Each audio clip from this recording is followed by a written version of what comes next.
Buonasera e benvenuti.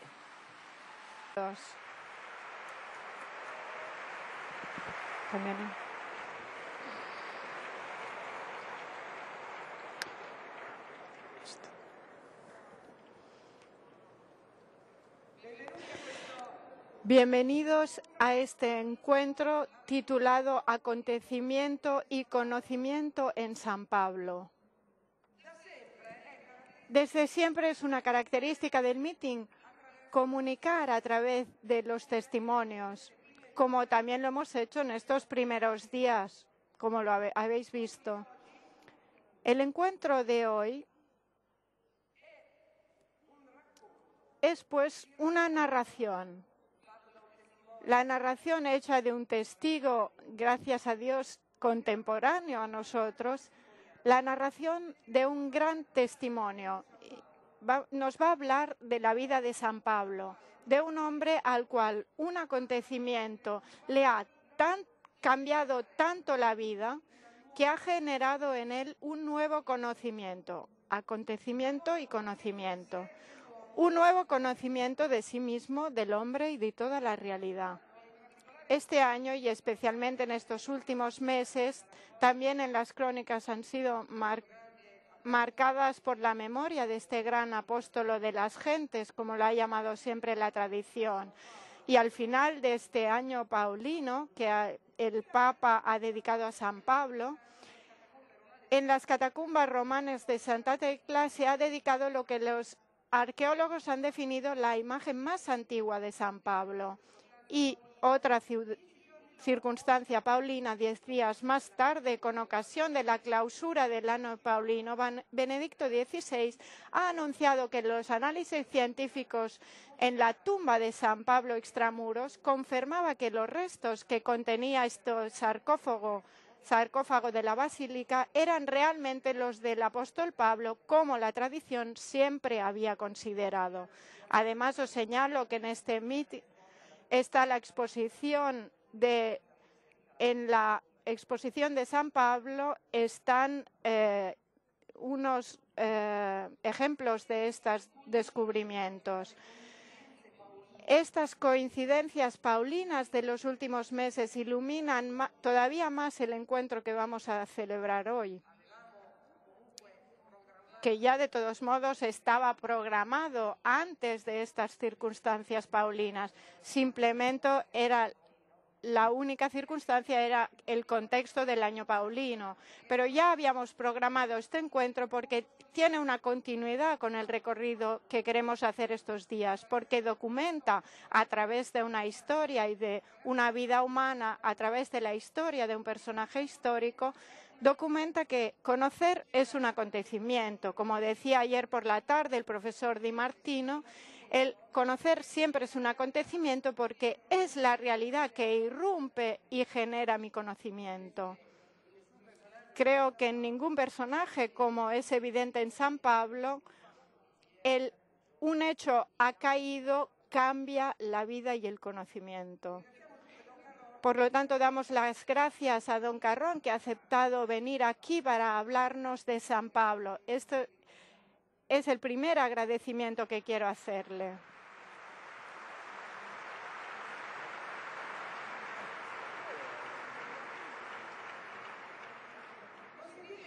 Pero también consentidme que recuerde en este momento un recuerdo personal. Carrón vino por primera vez al meeting en 1996, cuando todavía era profesor en San Dámaso de Madrid de escritura, y inauguró la exposición de La Tierra a las Gentes. En esa ocasión dijo: valorar la vericidad de la tradición que se nos ha transmitido es algo decisivo para una adhesión razonable al cristianismo. Hoy, don Carrón nos va a documentar una figura de esta tradición, la persona de Pablo. Y decía que cuando vino todavía era profesor de Sagrada Escritura en la Facultad de San Dámaso y durante los años de enseñanza en Madrid también dirigió importantes revistas teológicas internacionales y la biblioteca del Instituto Religioso de la Facultad de Teología de San Dámaso.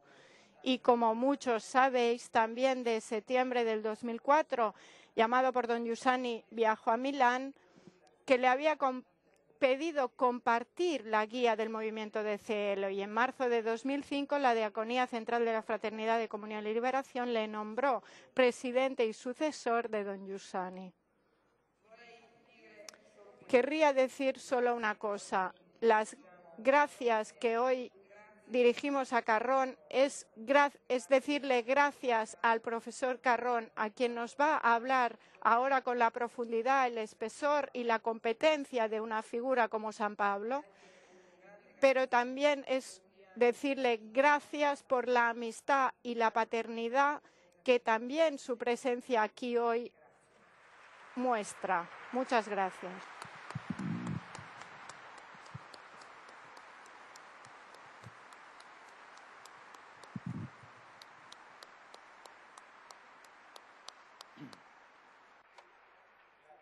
Gracias.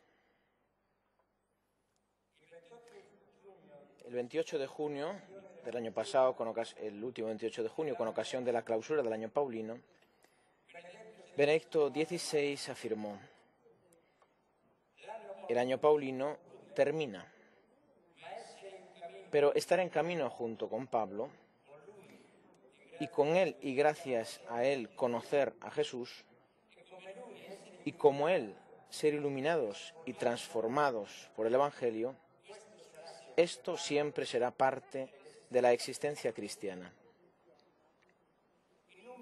En un meeting para la amistad de los pueblos que tiene como tema el conocimiento, difícilmente hubiéramos podido encontrar un testigo mejor que Pablo para documentar la verdad del título que hemos elegido. El conocimiento es siempre un acontecimiento.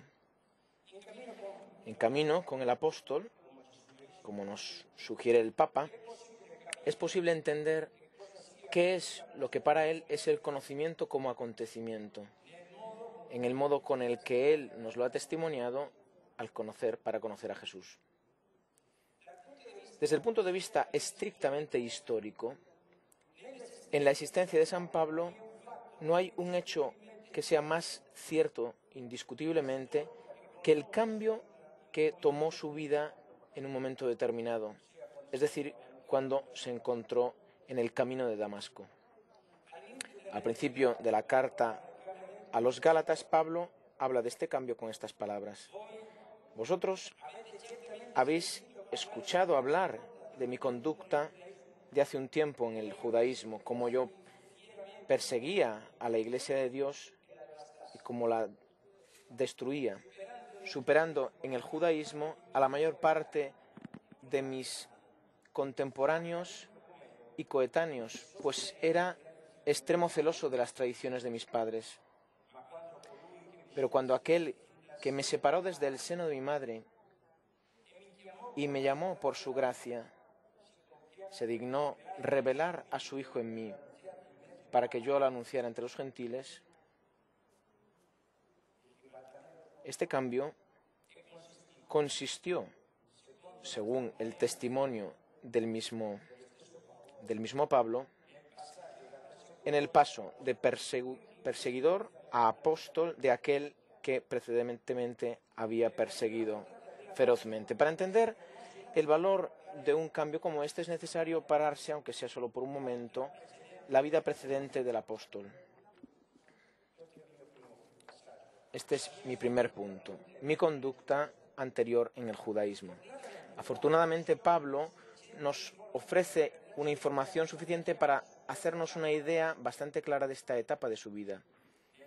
En el texto citado de la carta a los Gálatas, él nos habla de su vida anterior en el judaísmo, ligando su persecución a la Iglesia y su sostener ferozmente las tradiciones de los padres. Esta última característica nos da una idea del origen de su pasión por las tradiciones de los padres, su educación farisea. De hecho, como sabemos, a través, entre otros, de el historiador contemporáneo Flavio Josefo, los fariseos habían impuesto al pueblo muchas leyes de las tradiciones de los padres que no estaban escritas en la ley de Moisés. Y una confirmación la encontramos en los evangelios. Los fariseos, de hecho, y los judíos en general, no comen sin lavarse antes las manos cuidadosamente, por guardar fielmente la tradición de los antepasados. Pero lo más significativo es que en la defensa de las tradiciones era, cito, tenía mucho celo, hasta el punto de superar en este celo a la mayor parte de sus compatriotas y coetáneos. En la carta a los Filipenses, Pablo nos ofrece una breve autobiografía antes de este cambio radical, donde muestra las credenciales que identifican su vida en el judaísmo. Circuncidado al 8º día, del linaje de Israel, de la tribu de Benjamín, hebreo, hijo de hebreos, fariseo en cuanto a la ley, y en cuanto al celo, perseguidor de la Iglesia. En cuanto a la justicia que deriva de la ley, es irreprensible. El motivo de esta lista no es meramente biográfica, sino apologético. De hecho, el apóstol está defendiendo a sus fratelos, a sus hermanos, frente a la comunidad, sus amigos de la comunidad de Filipo, frente a los obreros malvados que ponen en riesgo su fe cristiana, que buscan hacer asentar la fe, la confianza en la carne, donde la ponían la confianza los hebreos. En este contexto, Pablo insiste que si alguien tiene títulos para enorgullecerse en la carne, es precisamente él, circuncidado, hebreo, fariseo, perseguidor, irreprensible en la observancia de la ley. Con esto, Pablo nos informa, entre otras cosas, que él era fariseo en cuanto a la ley, poniendo a la vez su ser fariseo y su pasión por la ley. La finalidad fundamental del fariseísmo era esta educación en la ley. No nos extraña, por lo tanto, que la educación farisea encendiera en Pablo esta pasión. El significado preciso que tenía para él esta pasión es lo que hemos descubierto con sus palabras. Era un perseguidor feroz, celoso a la hora de sostener las tradiciones de los padres. Este celo por Dios y por su ley es lo que ha llevado a Pablo a ser perseguidor. Para entender el significado que tenía para el fariseo Saulo este celo a favor de Dios, que le empujaba a perseguir a los que perseguía y llevarlos hasta el Sinedrín, el tribunal judío, basta leer este pasaje de un contemporáneo suyo, Filón de Alejandría, en el que se habla de la apostasía, el reato que Saulo atribuía a los cristianos de origen judío. Es un bien que todos los que están animados por la virtud puedan golpear, castigar con sus propias manos sin tener que conducir al reo a ningún tribunal. El odio hacia el mal y el amor por Dios, que les empujan a castigar sin ninguna compasión, son el sentimiento que les animan.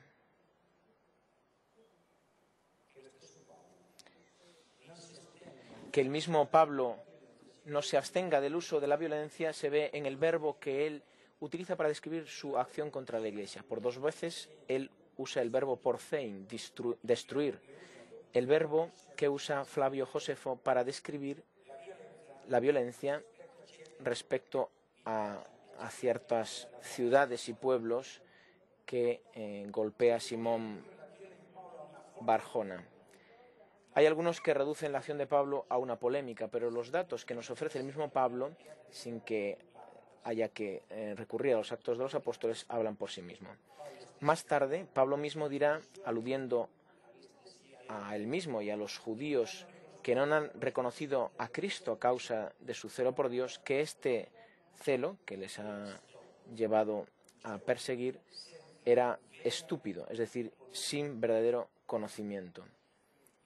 Al final de esta descripción breve de la primera etapa de la vida de Pablo, podemos decir que ella está totalmente determinada por la ley. Su formación farisea, su celo por las tradiciones de los antiguos, su actividad de perseguidor, hablan de esta pasión suya por la ley que ha dado Dios al pueblo en el Sinaí y que constituye para él el bien más precioso. Todo gira en torno a la ley. En una situación como la que acabamos de describir, con una convicción tan radicada, nada podía hacernos esperar un cambio significativo en la existencia de Pablo. Pero el imprevisto sucede. Punto 2. El acontecimiento de Damasco. De hecho, en el curso de una de sus acciones contra los cristianos de Damasco, Pablo se vio sorprendido por un acontecimiento que le cambió la vida. Incluso aquellos que no fueron testigos del acontecimiento no podían evitar encontrarse frente al hecho de que este cambio, que era evidente a sus ojos en el modo con el que Pablo se movía, y también era evidente en los compañeros que le rodeaban. El libro de los Hechos narra de un modo expresivo este cambio, describiendo las nuevas relaciones de Pablo en Jerusalén. Llegado a Jerusalén, intentaba unirse a los discípulos, pero todos le tenían miedo, le temían y no creían que fuera discípulo. Después de que Bernabé narrara cómo Pablo se comportó en Damasco, el temor desapareció y el apóstol pudo ir y volver a Jerusalén hablando abiertamente en el nombre del Señor. Dirigiéndose a los Gálatas, Pablo no testifica solamente el cambio que tuvo lugar en su vida, sino también el hecho que lo causó, la revelación del Hijo que Dios mismo le concedió. Como afirma categóricamente el estudioso Barrett, la esencia del cambio de Pablo fue la revelación de Jesucristo. Con todo, en este texto Pablo no nos explica explícitamente en qué consistió la revelación. A través de otros pasajes de la carta sabemos que esa revelación se basa en la aparición de Cristo resucitado.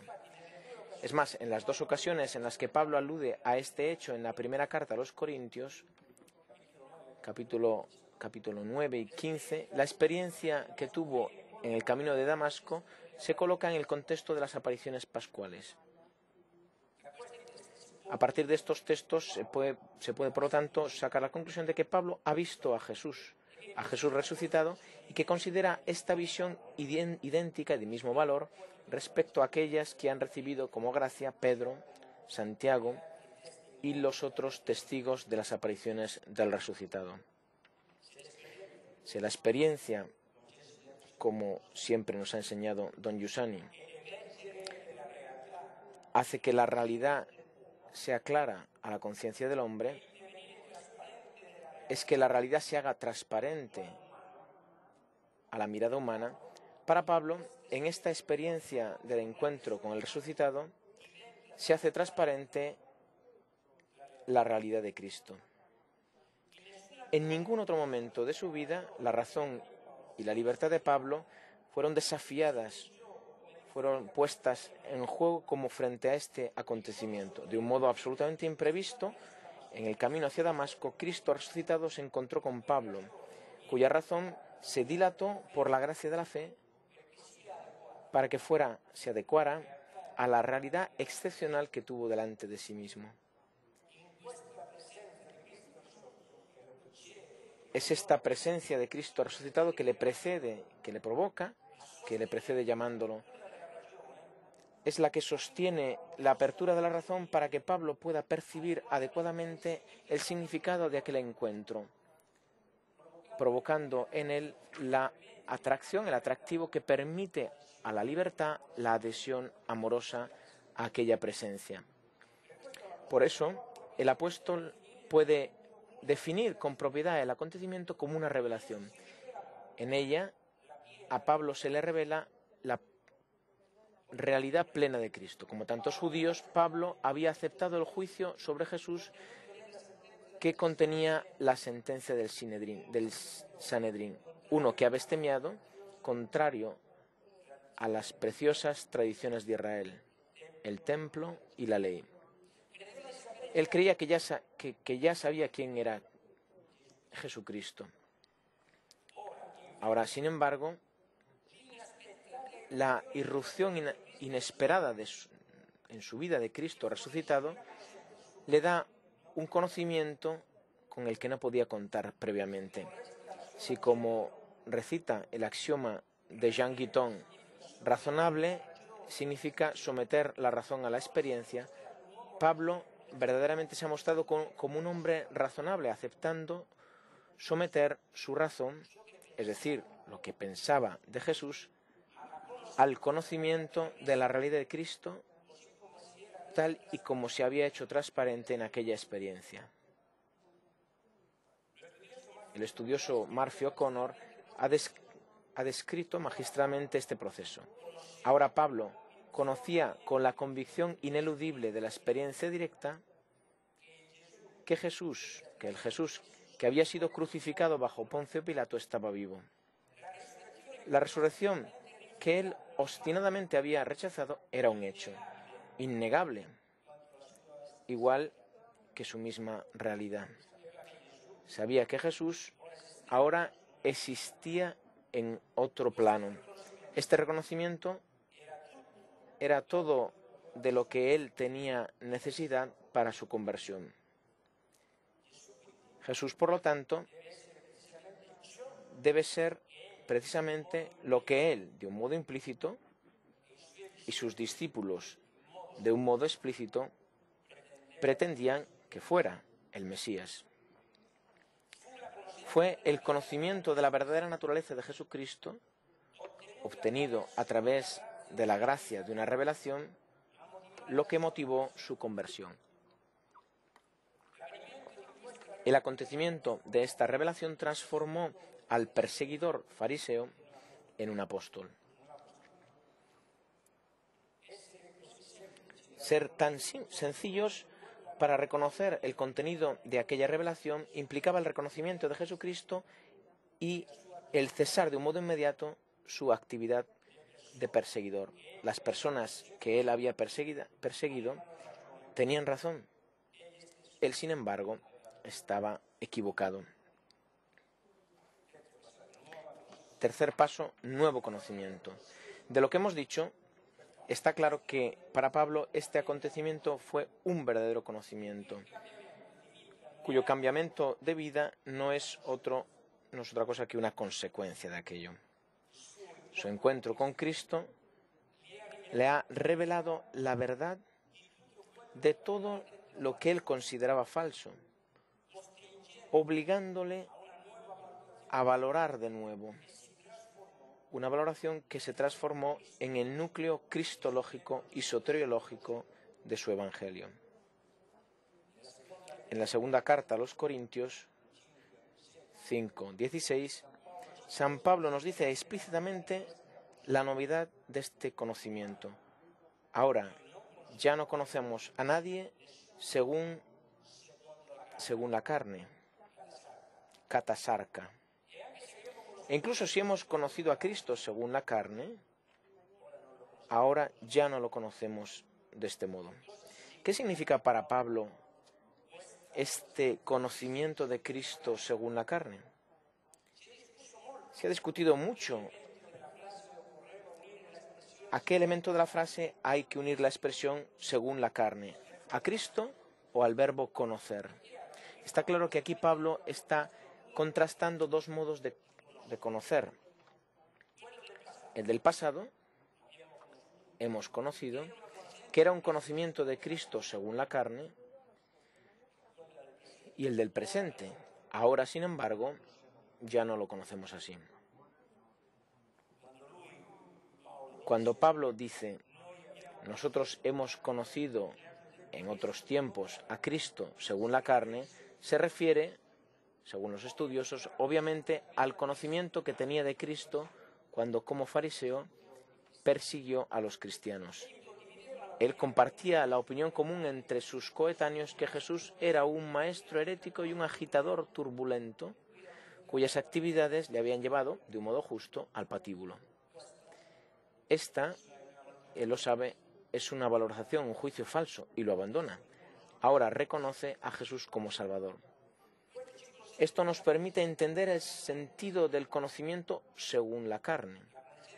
Conocer a Cristo según la carne es un conocimiento de Cristo según su medida, la medida de su razón, que le había llevado a valorar a Cristo, un tipo de valorización, de valor de Cristo, de juicio de Cristo, que el acontecimiento de Damasco mostró como falso.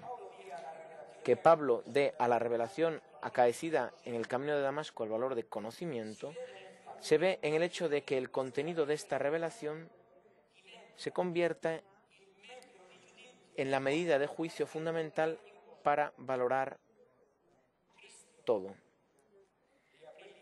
Cristo le abrió los ojos y una vez que lo conoció, sus criterios de juicio simplemente cambiaron radicalmente. Nada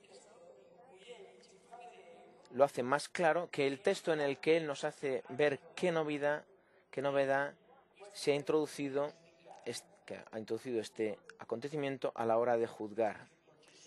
Circuncidado el 8º día, de la estirpe de Israel, de la tribu de Benjamín, judío entre judíos, fariseo en cuanto a la ley, en cuanto al celo, perseguidor de la Iglesia, irreprensible en cuanto a la justicia que deriva de la observancia de la ley.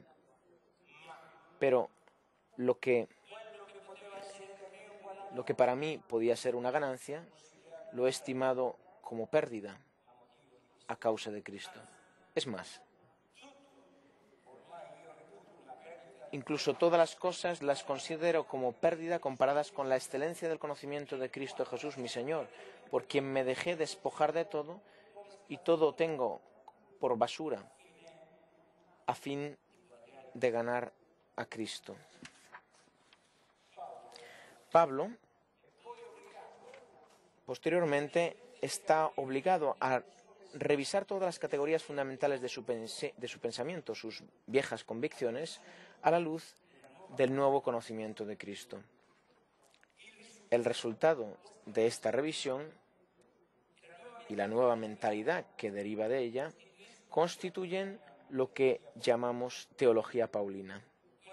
Aquella revelación del Señor de la gloria crucificado, dice un estudioso, Fitzmayer, fue un acontecimiento que hizo que convirtió a Pablo no solo en un apóstol, sino también en el primer teólogo cristiano.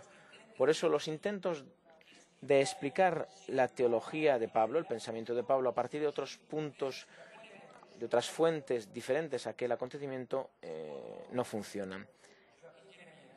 Según Joaquín Jeremías, ni en el ambiente helenístico ni en la educación hebrea constituyen la clave para comprender el pensamiento y la vida de San Pablo. Ni la religión mistérica, ni el culto al emperador, ni la filosofía estoica, ni el presunto gnosticismo precristiano constituyen el humus original del apóstol. Pablo es uno de aquellos hombres que han experimentado una violenta ruptura con el pasado.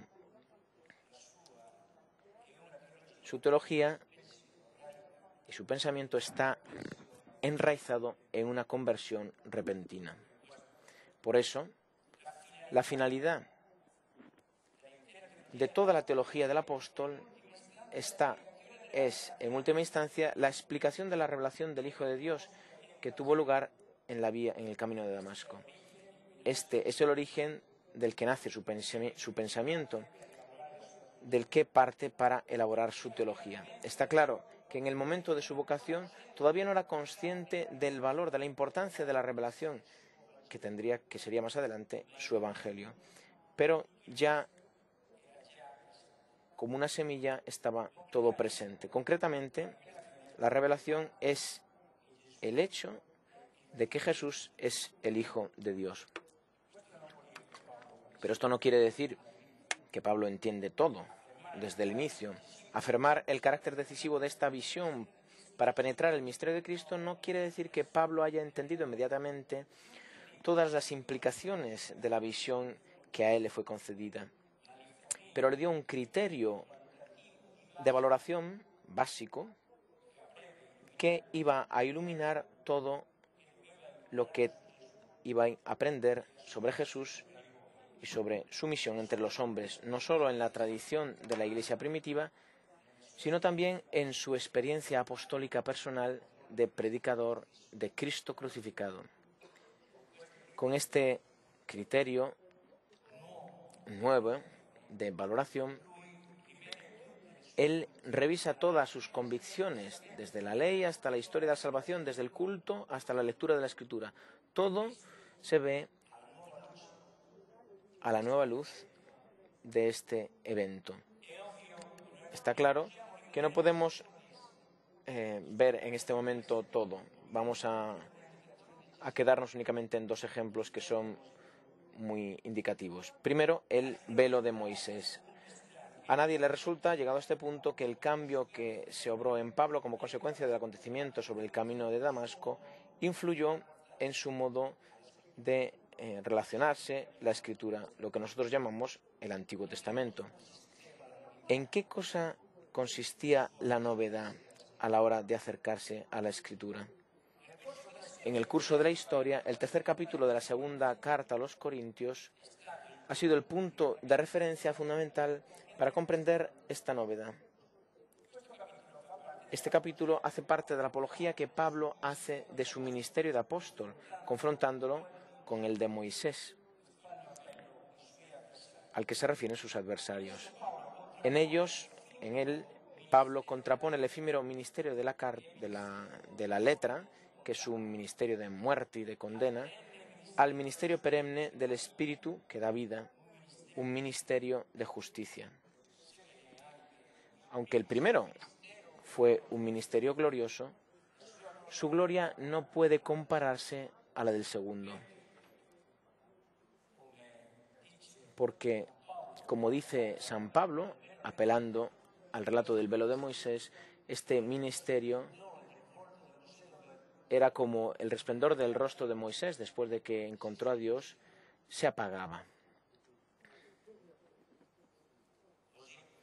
De este modo, si lo que era efímero fue tan glorioso, mucho más será lo que dura.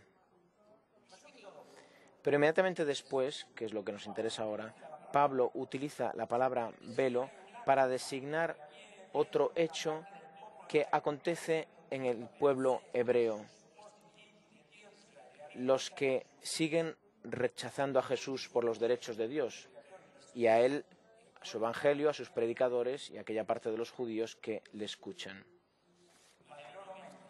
Pero sus mentes, dice San Pablo, se nublaron. De hecho, hasta hoy, aquel velo sigue todavía en sus frentes a la hora de leer el Antiguo Testamento, porque solo en Cristo desaparece. Hasta hoy, cuando leen a Moisés, un velo está sobre su corazón, pero cuando se conviertan al Señor, aquel velo desaparecerá. En las reflexiones del apóstol, el velo es lo que cubre el corazón, es decir, los ojos de la inteligencia de esos judíos hostiles, de modo que cuando todos los sábados se lee la ley, es decir, el Antiguo Testamento, en sus sinagogas, ellos no ven la realidad, es decir, lo que Jesucristo ha representado con su predicación, muerte y resurrección. Hasta que Dios no le retire el velo de sus corazones, no creerán en Jesucristo y por tanto no comprenderán plenamente el Antiguo Testamento. La relación entre la fe en Cristo y la verdadera comprensión del Antiguo Testamento se funda sobre el hecho de que, como dice el mismo Pablo al principio de la carta a los Romanos, el Evangelio de Dios, que es el Evangelio que se refiere a su Hijo Jesucristo, Dios lo había prometido por medio de sus profetas en las Sagradas Escrituras. Por eso podemos decir con el gran estudioso Albert Benoit que para aquellos que leen las Escrituras sin reconocer que hablan de Jesucristo, el Antiguo Testamento es un libro cuyo significado permanece velado. Sin embargo, Pablo no nos dice solamente que el Antiguo Testamento sigue velado para el que no cree en Cristo, sino también cómo se puede retirar el velo que impide su comprensión. Con un estilo de gran belleza que utiliza con una cierta frecuencia para decir a los destinatarios de la carta cómo desaparece el velo, Pablo usa las palabras del relato del Éxodo en el que el autor sagrado describe a Moisés dirigiéndose a Dios para hablarle.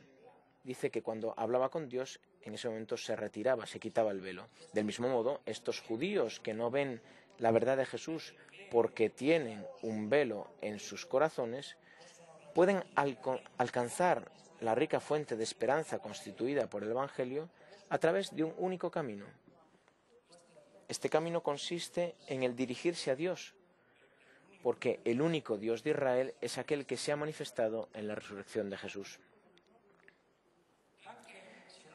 Aunque no es inmediato seguir lo que ha sido denominado la forma midrásica de argumentación en San Pablo, porque está lejos de nuestra forma de razonar, la finalidad de la alusión al velo de Moisés en este contexto está clara. Recurriendo a la imagen del velo, Pablo quiere decir, según Margaret Thrall, que en la vida de la sinagoga sigue presente este velo, la misma barrera para la comprensión de la finalidad de la ley de Moisés, que ya estaba presente como a la época de Moisés. Este velo todavía permanece en el Antiguo Testamento, en su lectura. La barrera que impide la percepción del significado de la Escritura desaparece definitivamente solo cuando llega Jesucristo. En ese caso, las críticas judías al ministerio de Pablo, o en sentido general al cristianismo, basadas sobre la comprensión hebrea del Antiguo Testamento, no tienen fundamento. Pero como hemos visto, esto no es suficiente. Para que se desvele el significado del Antiguo Testamento, se necesita, por parte de quien lo lee, dirigirse al Señor, es decir, al Dios que se ha manifestado en Jesucristo. La importancia de este texto para la interpretación y la lectura de la Escritura es evidente. Como dice Koch, la diferencia fundamental entre Pablo y sus contemporáneos no es una cuestión técnica de interpretación exegética, dado que Pablo usa las mismas técnicas que usan sus adversarios. La diferencia, dice, consiste en la aceptación del hecho de que Cristo mismo es la clave del significado de la Escritura. Y la razón de esta diferencia se basa, según la estudiosa, en el hecho de que Pablo, acercándose a la Escritura, esta es la cuestión decisiva, Pablo parte de la experiencia cristiana. Explica la Escritura a la luz de esta experiencia. De este modo, Pablo nos enseña de una vez por todas que la contemporaneidad de Cristo es la única capaz de desvelar el significado de la Escritura, ayer y hoy. Segundo ejemplo, la estupidez de los Gálatas. ¿Cómo puede conocer Cristo uno que no tenga la gracia que tuvo Pablo de una aparición de Cristo resucitado? ¿Cómo puede participar en el acontecimiento que le permite hacer experiencia de Cristo para poder conocerlo? Lo que sucede en las iglesias de la Galacia es muy significativo y es un ejemplo espectacular. Los Gálatas tuvieron noticia de Cristo a través del anuncio del Evangelio gracias a la actividad misionera del apóstol. La acogida de este anuncio por parte de los Gálatas les permitió hacer la experiencia que Pablo sintetiza maravillosamente en estas palabras. Todos vosotros, de hecho, sois hijos de Dios por la fe en Jesucristo, porque todos los que habéis sido bautizados en Cristo, os habéis revestido de Cristo.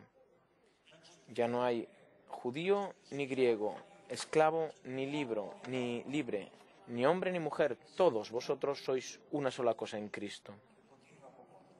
Y sigue más adelante, y que vosotros sois hijos, lo prueba el hecho de que Dios ha mandado a nuestros corazones el espíritu de su Hijo que grita Abba, Padre.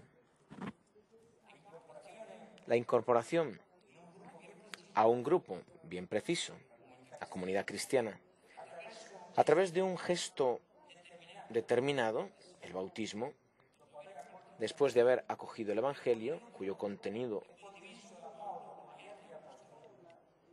está de acuerdo en San Pablo como en los demás apóstoles, es lo que permitió a los gálatas tener experiencia de la novedad que Cristo introdujo en la historia. Esta experiencia es tan real que Pablo se refiere a ella para ayudar a los gálatas para afrontar una situación en la que ellos se encuentran. De hecho, poco después del anuncio del Evangelio por parte de Pablo, los gálatas son molestados por algunos intrusos que anuncian otro Evangelio, cuyo contenido es que para la salvación no basta la fe en Cristo, sino que es necesaria también la circuncisión y las obras de la ley. Los gálatas de este modo se encuentran ante dos versiones del Evangelio y tienen que tomar una decisión. Sorprendido por la rapidez con la que ellos pasan de un evangelio diferente al que ha predicado, Pablo escribe la carta para demostrar que no hay un otro evangelio, sino solo aquel que él les anunció. Y lo que se están tragando, digamos, no es otra cosa que la deformación del único evangelio de Cristo.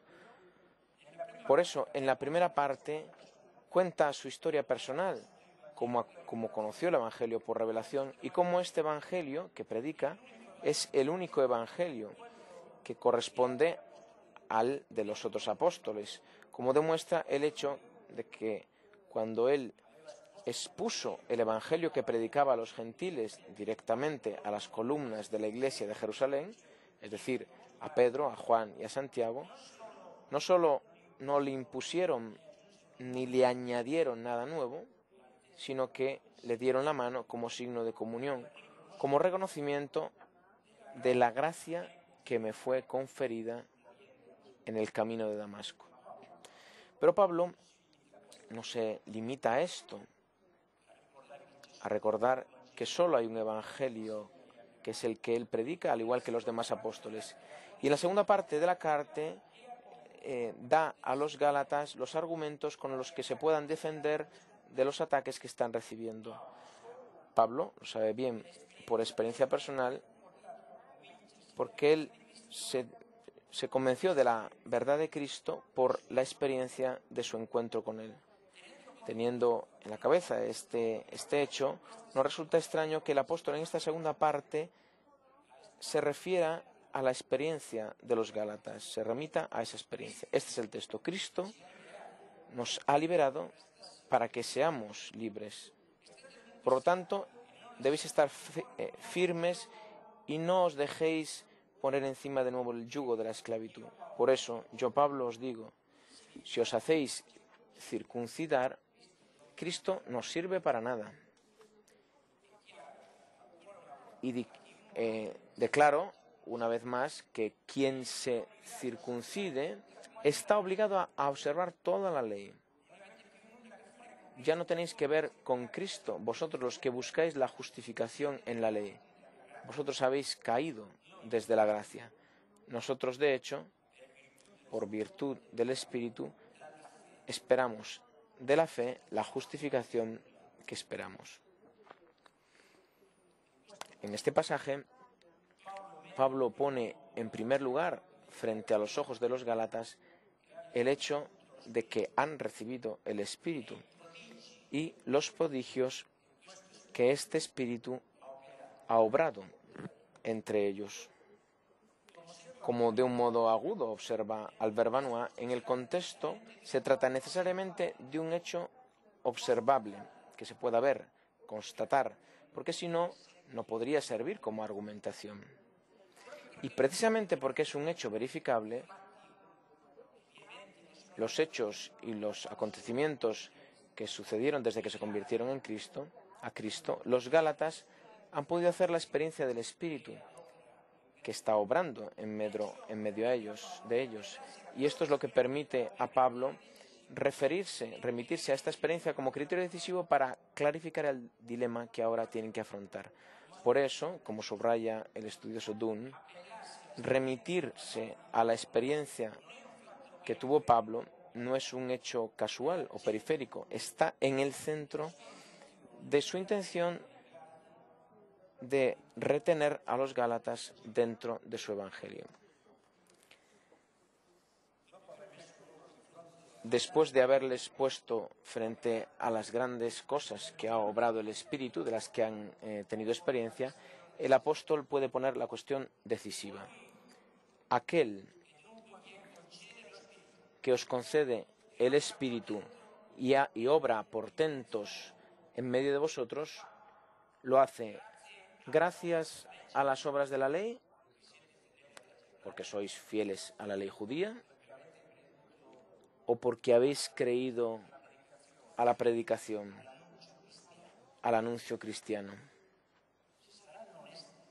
Si ellos son honestos y leales respecto a la experiencia que han vivido, podrán reconocer a través de ellas que las grandes cosas que les han sucedido no tienen origen en la observación de la ley, porque en la predicación de Pablo no era un factor importante, sino solo a través de escuchar, de obedecer a la fe. Solo la fe de Cristo es el origen de los frutos que ven con sus ojos. Este es el motivo por el que conviene que sigan abrazando el Evangelio que entre ellos ha producido tantos frutos. Remitiéndose, por lo tanto, a la experiencia de ellos, Pablo les ofrece a la vez el método para salir de ese estado de perplejidad en el que se encuentran. Todas estas experiencias positivas no significan nada para vosotros. Cuando os encontráis frente al dilema de si continuar con lo espíritu o volver a la ley mosaica, todas estas experiencias no sirven para nada. Es como si Jesús volviera y les dijera a los discípulos: ¿vosotros queréis iros después de lo que habéis visto? ¿Habrán sido vanas estas experiencias? Como la experiencia sobre el camino de Damasco, en la que el apóstol hizo alusión al principio de la carta, ha permitido a Pablo conocer la verdad sobre Cristo y, por lo tanto, elegir razonablemente entre las dos interpretaciones de la persona de Jesús, la de los judíos que siguen al Sanedrín y la cristiana. De este modo, la experiencia de los Gálatas es lo que les permite a ellos decidir de modo razonable entre las dos interpretaciones del Evangelio. Ciertamente, Pablo es consciente del hecho que son experiencias de naturaleza muy diferente, pero esta diferencia no hace que sean menos válidas. En el caso de Pablo, la experiencia del encuentro con Cristo resucitado les hace conocer de un modo directo, inmediato, la verdadera realidad de Cristo. En el caso de los Gálatas, el modo para llegar a conocer la realidad profunda de Cristo ha seguido otro camino, y no por eso menos adecuado a la hora de alcanzar una certeza. Los Gálatas tienes delante signos palpables de su presencia, de la presencia de Cristo resucitado en medio de ellos, gracias a la acción que ha conducido el Espíritu a través de la predicación, el bautismo y la vida de la Iglesia. Saben perfectamente que estos signos comenzaron a partir del momento en el que decidieron recibir el Evangelio de Jesús. Son, por tanto, signos que no pueden ser explicados razonablemente, sino con la presencia de Cristo resucitado en medio de ellos, que es obra del Espíritu. Por caminos diferentes, tanto Pablo como los Gálatas pueden llegar a estar ciertos, a tener certeza. Esto debería convencerles de la verdad del Evangelio de Pablo. Su experiencia permite que juzguen solos, sin depender ni de Pablo ni de los intrusos. Aquí está el valor del hecho de que Pablo se remita a la experiencia. En la experiencia se hace transparente la verdad del Evangelio que Pablo les ha predicado. Todo esto permite comprender el valor real de esta acusación de estupidez que hace Pablo a los Gálatas. O Gálatas estúpidos. ¿Quién os ha confundido? Lo que Pablo busca es provocar la toma de conciencia por parte de los Gálatas de su estupidez. ¿En qué consiste esta estupidez? A pesar de lo que se ha hecho evidente gracias a su experiencia, es decir, que la adhesión de ellos al Evangelio recibido por Pablo procuró unos beneficios grandes, como documenta lo que les ha sucedido, los Gálatas están a punto de dejar todo para seguir otro Evangelio. La estupidez de los Gálatas, la posición irrazonable, se basa en un no querer someter la razón a la experiencia que han vivido. Si no se dejaran enseñar por esta experiencia, ella sería realmente vana, vacía. Como ha notado Blyth de un modo agudo, si la experiencia no les ha enseñado nada, entonces ha sido vana. En lugar de proporcionarles motivos nuevos en favor de la adhesión a lo que han recibido, todo lo que han recibido hasta ahora, paradójicamente, habría sido inútil. La experiencia cristiana demuestra la eficacia salvífica de la fe, es decir, la conveniencia humana, sin ninguna referencia a las obras de la ley. Este hecho inicial es fundamental. Lo que sigue debe corresponder al inicio, debe mantenerse en el mismo plano. Los Gálatas, sin embargo, están cambiando de nivel. Del nivel espiritual, es decir, de la experiencia que el Espíritu hace en medio de ellos a través de todos los prodigios que ellos pueden tocar con la mano, en los que les ha puesto la fe, bajan al nivel carnal. Es absurdo. No son coherentes con su propia experiencia. Dios, sin embargo, es coherente. No empieza de un modo para luego continuar de otro. Del mismo modo que ha iniciado, del mismo modo continúa. Es decir, comunica el Espíritu no a través de las obras de la ley, sino a través de la escucha de la recepción de la fe.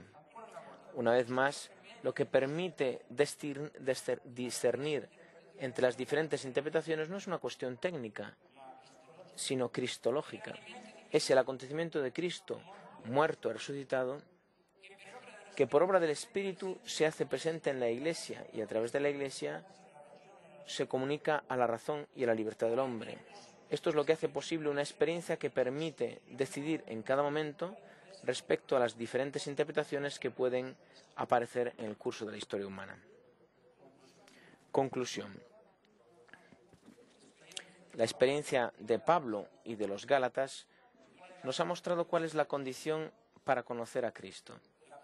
La participación en el acontecimiento en el que Él se hace presente a la experiencia humana.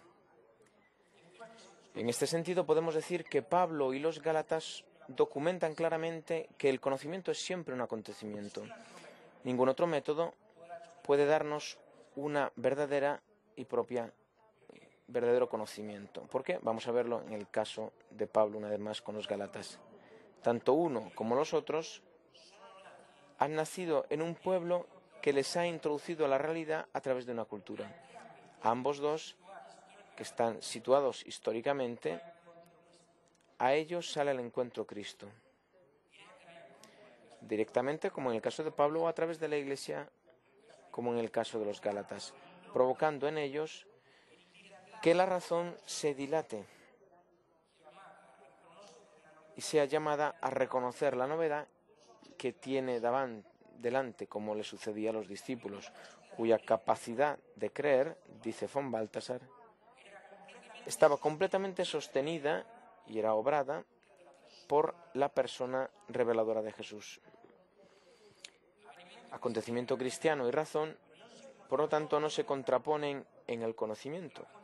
Al contrario, como se ve por la cuestión del velo de Moisés, el acontecimiento cristiano libera la razón de los límites a los que normalmente o con los que normalmente se conforma, siguiendo los usos de la propia cultura y tradición, y la restituye a su dinamismo más específico, es decir, el de abrirse libremente a la comprensión de la totalidad de la realidad y en su novedad radical como presencia de Dios entre los hombres, la lleva gratuitamente mucho más allá de donde llegaría con sus propias fuerzas.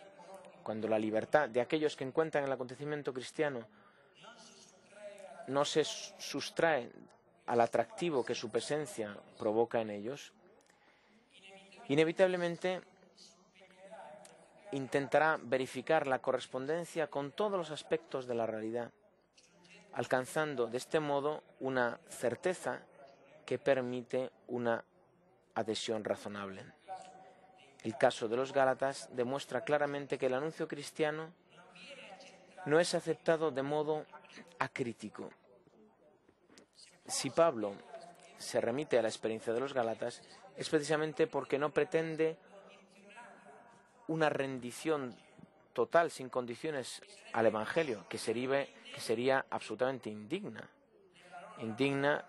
mirando su naturaleza racional de hombres, sino que les invita, sencillamente, a someter su razón a la experiencia que han vivido, de modo que ésta no sea un criterio de juicio sin tener en cuenta a la experiencia, haciendo vana, inútil la historia que han vivido y llegando a ser de este modo, de un modo irremediable, estúpidos.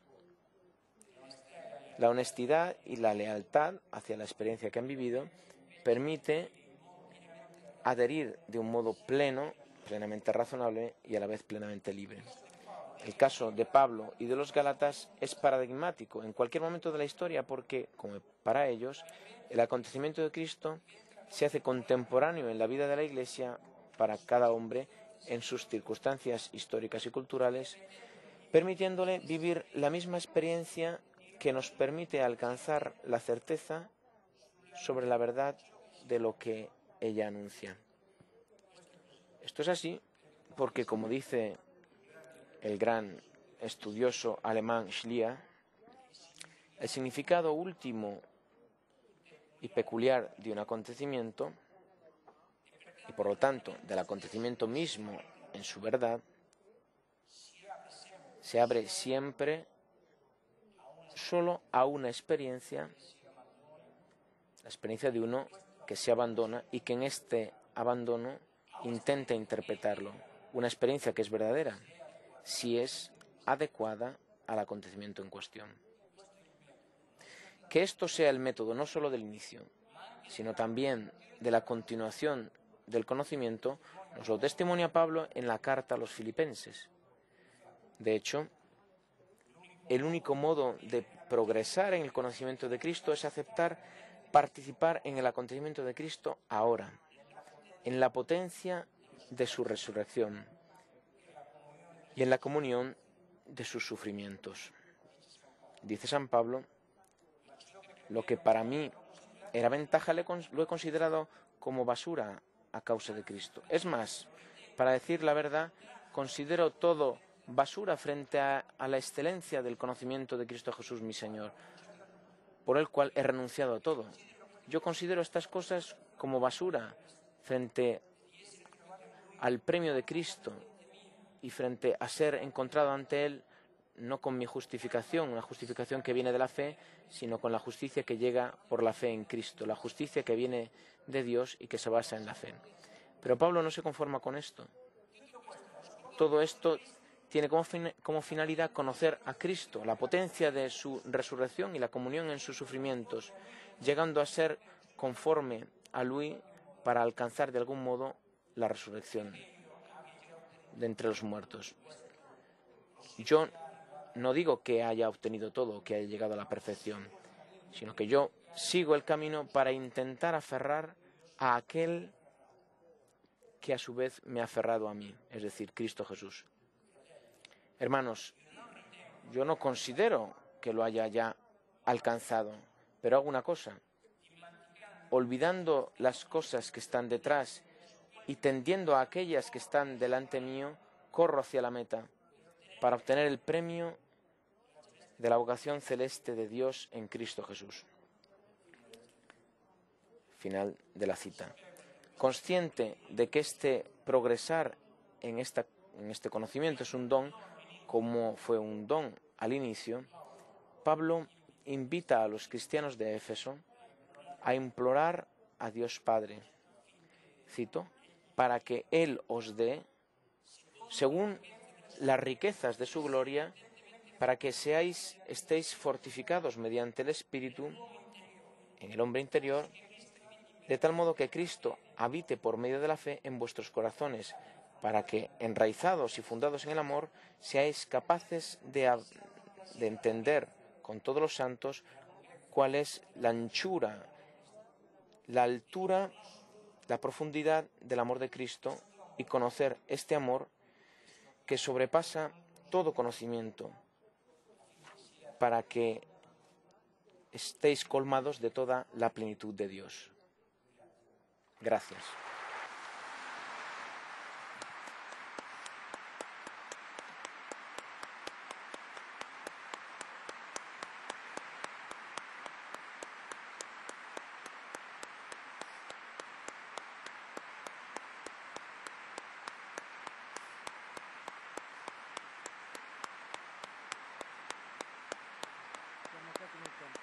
Stupendo. Ho capito tutto, quasi tutto. Secondo me abbiamo fatto tutti fatica un po' solo sul velo. Infatti ho visto che l'hai tagliata, ma che bello che è stata. Adesso lo dico.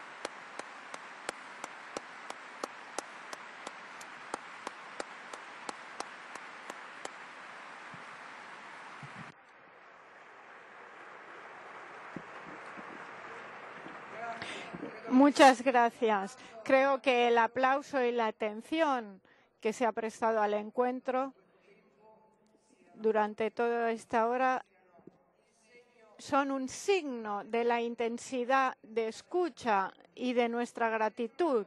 Y quiero decirte solo una cosa. Como el valor de un testimonio el valor del testigo es indicar que existe el camino y que se puede recorrer, yo deseo para mí y para todos nosotros que aprendamos de San Pablo. Que seamos capaces de reconocer lo que sucede, de someter la razón a la experiencia como acabamos de escuchar, de ser leales con la experiencia que hemos vivido y no tener miedo del atractivo cuando encontramos un atractivo que nos toca el corazón. Creo que estas son las características que nos acabas de dibujar en San Pablo. Desearía que podamos aprender esto y que estos días de meeting ya puedan ser una ocasión para experimentar y vivir esta lealtad como experiencia. Gracias.